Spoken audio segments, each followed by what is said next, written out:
Hello my dear friends, welcome to my channel Learn with Nitashree. আজি ভিডিওটিৰ জৰিয়তে পুনৰবাৰ লৈ আহিছো আমাৰ ভাৰতীয় ইতিহাসৰ কেইটামান অতি গুৰুত্বপূৰ্ণ প্ৰশ্ন উত্তৰ। এনে ধৰণৰ প্ৰশ্ন উত্তৰবোৰ সাধাৰণতে বিভিন্ন ধৰণৰ পৰীক্ষাবোৰত অহা দেখিবলৈ পোৱা যায় আৰু আগন্তুক সময়ত আমাৰ অসমত যি 10,000 নিযুক্তিৰ বাবে পৰীক্ষা হ'ব, যিটো চাকৰিৰ কাৰণে পৰীক্ষা হ'ব, সেই পৰীক্ষাৰ কাৰণে সহায়ক হোৱাকৈ এই কুৱেশ্যন আনসাৰখিনি যুগুতাই অনা হৈছে। গতিকে আপোনালোকে ভিডিওটি সম্পূৰ্ণৰূপে চাব আৰু ভৱিষ্যতে এনে ধৰণৰ কুৱেশ্যন আনসাৰবোৰ পাই থাকিবৰ কাৰণে আমাৰ চেনেলটি ছাবস্ক্ৰাইব কৰি ল'ব আৰু লগতে থকা বেল আইকনটিও প্ৰেছ কৰি ল'ব আৰু আপোনালোকৰ লগৰ ফ্ৰেণ্ডসকলকো এই ভিডিওটি শ্বেয়াৰ কৰি দিয়ে যেন।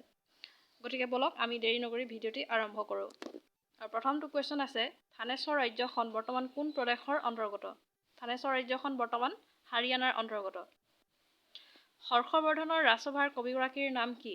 হৰ্ষবৰ্ধনৰ ৰাজসভাৰ কবিগৰাকীৰ নাম হ'ল বাণভট্ট। ইলোৰাৰ কৈলাশনাথ মন্দিৰ কোনে সজাইছিল? ইলোৰাৰ কৈলাশনাথ মন্দিৰ সজাইছিল শ্ৰীকৃষ্ণই। শ্ৰীকৃষ্ণই ইলোৰাৰ কৈলাশনাথ মন্দিৰ সজাইছিল। চোল ৰাজ্যৰ শ্ৰেষ্ঠ ৰজা কোন? চোল ৰাজ্যৰ বা চোল বংশৰ শ্ৰেষ্ঠ ৰজা হ'ল ৰাজাৰাজ।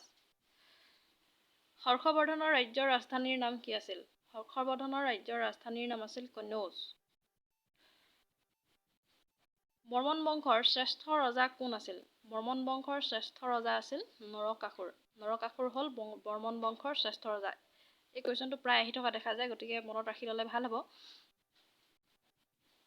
পল্লৱ ৰাজ্যৰ ৰাজধানীৰ নাম কি আছিল? পল্লৱ ৰাজ্যৰ ৰাজধানীৰ নাম আছিল কাঞ্চীপুৰম। কাঞ্চীপুৰম হ'ল পল্লৱ ৰাজ্যৰ ৰাজধানী।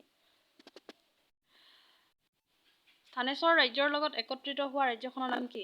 থানেশ্বৰ ৰাজ্যৰ লগত একত্ৰিত হোৱা ৰাজ্যখনৰ নাম হ'ল কনৌজ। কোনজন ৰজাৰ শাসনকালত পঞ্চায়তী ৰাজ ব্যৱস্থাৰ পথ মুকলি হৈছিল? প্ৰথম পৰান্তকৰ শাসনকালত পঞ্চায়তী ৰাজ ব্যৱস্থাৰ পথ মুকলি হৈছিল। গুপ্ত সাম্ৰাজ্যৰ পতনৰ কাৰণ কি আছিল?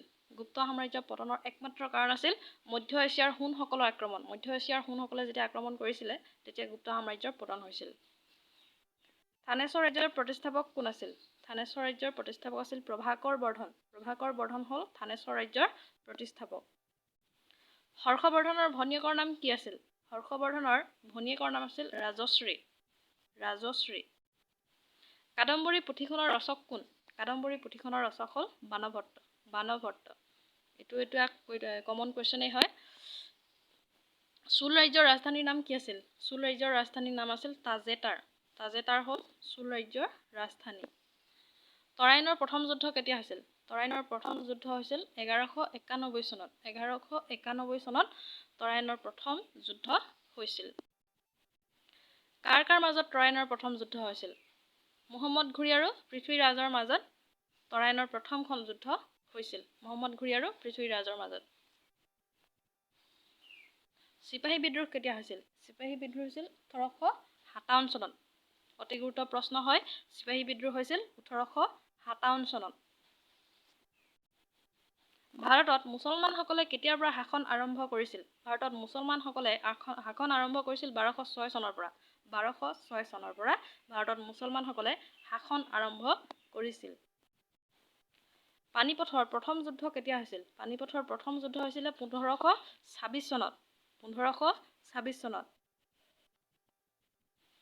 ঔৰংজেবে কাক অসম আক্ৰমণ কৰিবলৈ পঠাইছিল? ঔৰংজেবে অসম আক্ৰমণ কৰিবলৈ পঠাইছিল মীৰ জুমলাক। অতি গুৰুত্বপূৰ্ণ প্ৰশ্ন হয়। মঞ্চবদাৰী প্ৰথা কোনে প্ৰৱৰ্তন কৰিছিল? মঞ্চবদাৰী প্ৰথা প্ৰৱৰ্তন কৰিছিল মহামতি আকবৰে। আকবৰে মঞ্চবদাৰী প্ৰথা প্ৰৱৰ্তন কৰিছিল। মীৰ জুমলাই অসম আক্ৰমণ কৰাৰ সময়ত অসমৰ ৰজা কোন আছিল? মীৰ জুমলাই যেতিয়া অসম আক্ৰমণ কৰিছিল, তেতিয়া অসমৰ ৰজা আছিল জয়ধ্বজ সিংহ। খানুৱাৰ ৰণ কিমান চনত হৈছিল? খানুৱাৰ ৰণ হৈছিল 1527 চনত। 1527 চনত খানুৱাৰ ৰণ হৈছিল। ঘগৰাৰ যুদ্ধ কেতিয়া হৈছিল? ঘগৰাৰ যুদ্ধ হৈছিল 1529 চনত। ঘগৰাৰ যুদ্ধ হৈছিল 1529 চনত। কোনে দিল্লীত সুৰ বংশ প্ৰতিষ্ঠা কৰিছিল? সুৰ বংশ প্ৰতিষ্ঠা কৰিছিল শ্বেৰশ্বাহে। শ্বেৰশ্বাহে দিল্লীত সুৰ বংশ প্ৰতিষ্ঠা কৰিছিল। চৌচাৰ যুদ্ধ কেতিয়া হৈছিল? চৌচাৰ যুদ্ধ হৈছিল 1529 1939 চনত 1539 চনত চৌচাৰ যুদ্ধ হৈছিল। চৌচাৰ যুদ্ধত শ্বেৰশ্বাহে কাক পৰাস্ত কৰিছিল? দ্বিতীয় মোগল সম্ৰাট হুমায়ুনে। চৌচাৰ যুদ্ধত শ্বেৰশ্বাহে দ্বিতীয় মোগল সম্ৰাট হুমায়ুনক পৰাস্ত কৰিছিল। মোগল সাম্ৰাজ্যৰ ৰাজহ বিভাগৰ মুৰব্বীজনক কি বোলা হৈছিল? মোগল সাম্ৰাজ্যৰ ৰাজহ বিভাগৰ মুৰব্বীজনক বোলা হৈছিল ৱাজী। মোগলৰ ভূমি নীতি অনুসৰি মাটিৰ গৰাকী কোন আছিল? মোগলৰ ভূমি নীতি অনুসৰি মাটিৰ গৰাকী আছিল ৰজা। মনসবদাৰৰ অৰ্থ কি? মনসবদাৰৰ অৰ্থ হ'ল কৰ্মমৰ্যাদা বা উপাধি। চাচাৰামৰ সমাধি কোনে নিৰ্মাণ কৰিছিল? চাচাৰামৰ সমাধি নিৰ্মাণ কৰিছিল শ্বেৰশ্বাহে। শ্বেৰশ্বাহে চাচাৰামৰ সমাধি নিৰ্মাণ কৰিছিল।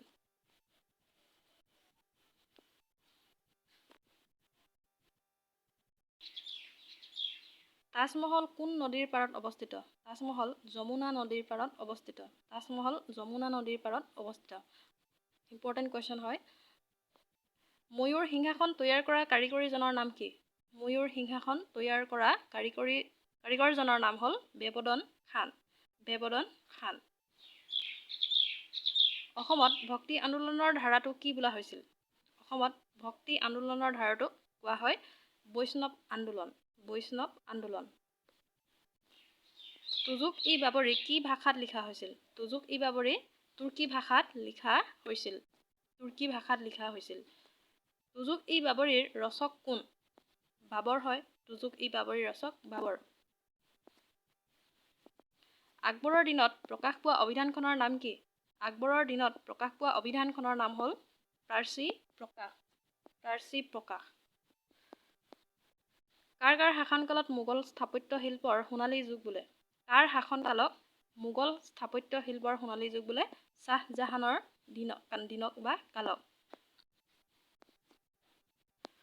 কাক মোগল সাম্ৰাজ্যৰ প্ৰকৃত নিৰ্মাতা বোলা হয়? মোগল সাম্ৰাজ্যৰ প্ৰকৃত নিৰ্মাতা হ'ল শ্বাহজাহান। বাবৰৰ আত্মজীৱনীখনৰ নাম কি? বাবৰৰ আত্মজীৱনীখনৰ নাম হ'ল তুজুক-ই-বাবৰি। বাবৰৰ জীয়েকৰ নাম কি আছিল? বাবৰৰ জীয়েকৰ নাম আছিল গুলবদন বেগম। গুলবদন বেগম হ'ল বাবৰৰ জীয়েকৰ নাম। শ্বাহজাহানৰ জীয়েকৰ নাম কি আছিল? শ্বাহজাহানৰ জীয়েকৰ নাম আছিল জাহানাৰা। আকবৰৰ ৰাজসভাৰ সংগীতজ্ঞ কোন আছিল? আকবৰৰ ৰাজসভাৰ সংগীতজ্ঞ আছিল তানসেন। ৰামানন্দৰ প্ৰধান শিষ্য কোন আছিল? ৰামানন্দৰ প্ৰধান শিষ্য আছিল কবিৰ। কবিৰ হ'ল ৰামানন্দৰ প্ৰধান শিষ্য। শিখসকলৰ মাজত ভক্তি আন্দোলনৰ হোতা কোন আছিল? শিখসকলৰ মাজত ভক্তি আন্দোলনৰ হোতা আছিল গুৰু নানক। দিল্লীৰ হুমায়ুন সৌধ কোনে নিৰ্মাণ কৰিছিল? দিল্লীৰ হুমায়ুন সৌধ নিৰ্মাণ কৰিছিল মিৰাক মিৰ্জা গিয়াজে। মিৰাক মিৰ্জা গিয়াজ হ'ল দিল্লীৰ হুমায়ুন সৌধ নিৰ্মাতা। নেক্সট, কাৰ শাসনকালত ডাক ব্যৱস্থাত ঘোঁৰাৰ প্ৰয়োগ হৈছিল? কাৰ শাসনকালত ডাক ব্যৱস্থাত ঘোঁৰাৰ প্ৰয়োগ হৈছিল? শ্বেৰশ্বাহৰ শাসনকালত ডাক ব্যৱস্থাত ঘোঁৰাৰ প্ৰয়োগ হৈছিল। ভাৰতলৈ অহাৰ আগতে বাবৰে ক'ত সাম্ৰাজ্য স্থাপন কৰিছিল? ভাৰতলৈ অহাৰ আগতে বাবৰে কাবুলত সাম্ৰাজ্য স্থাপন কৰিছিল।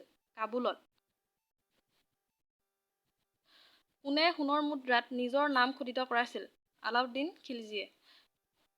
আলাউদ্দিন খিলজীয়ে সোণৰ মুদ্ৰাত নিজৰ নাম খোদিত কৰাইছিল কি কাৰণে? নিজকে দ্বিতীয় আলেকজেণ্ডাৰ বুলি পৰিচয়